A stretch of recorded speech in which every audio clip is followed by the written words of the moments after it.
കയ്പമംഗലം ഗ്രാമപഞ്ചായത്ത് ward 22-ൽ UDF convention നടത്തി. DCC general secretary ശോഭ സുബീൻ ഉദ്ഘാടനം ചെയ്തു. വാർഡ് ചെയർമാൻ PK മുഹമ്മദ് അധ്യക്ഷനായി.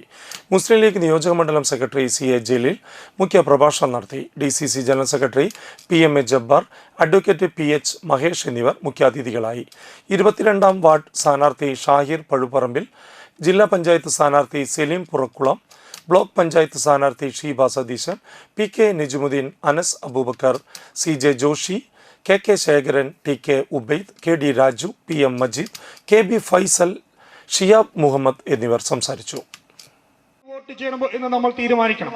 വെള്ളത്തിന്റെ വില കൂട്ടിയ ഗവൺമെന്റ്, വൈദ്യുതിയുടെ വില കൂട്ടിയ ഗവൺമെന്റ്, കെട്ടിട നികുതി കൂട്ടിയ ഗവൺമെന്റ്, പഞ്ചായത്തിലെ രജിസ്ട്രേഷൻ ഫീസുകൾക്ക് ഭീമാകാരമായ നികുതി വർദ്ധിപ്പിച്ച ഗവൺമെന്റ്, 50% ഭൂനികുതി വർദ്ധിപ്പിച്ച ഗവൺമെന്റ്, പഞ്ചായത്തിലെ എല്ലാ ഭാരങ്ങളും സാധാരണക്കാരുള്ള ജനങ്ങളിലേക്ക് അടിച്ചേൽപ്പിച്ച ഗവൺമെന്റിന്റെ പേരാണ് പിണറായി വിജയന്റെ ഗവൺമെന്റ് എന്ന് പറയുന്നത്.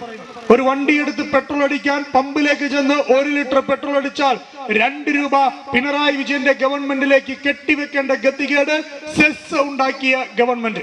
എന്തിനേറെ പറയുന്നു, സമരം ചെയ്താൽ സമരത്തിന് പോലും കരമീടാക്കുന്ന ഒരു ഗവൺമെന്റായി പിണറായി വിജയന്റെ ഗവൺമെന്റ് മാറുമ്പോൾ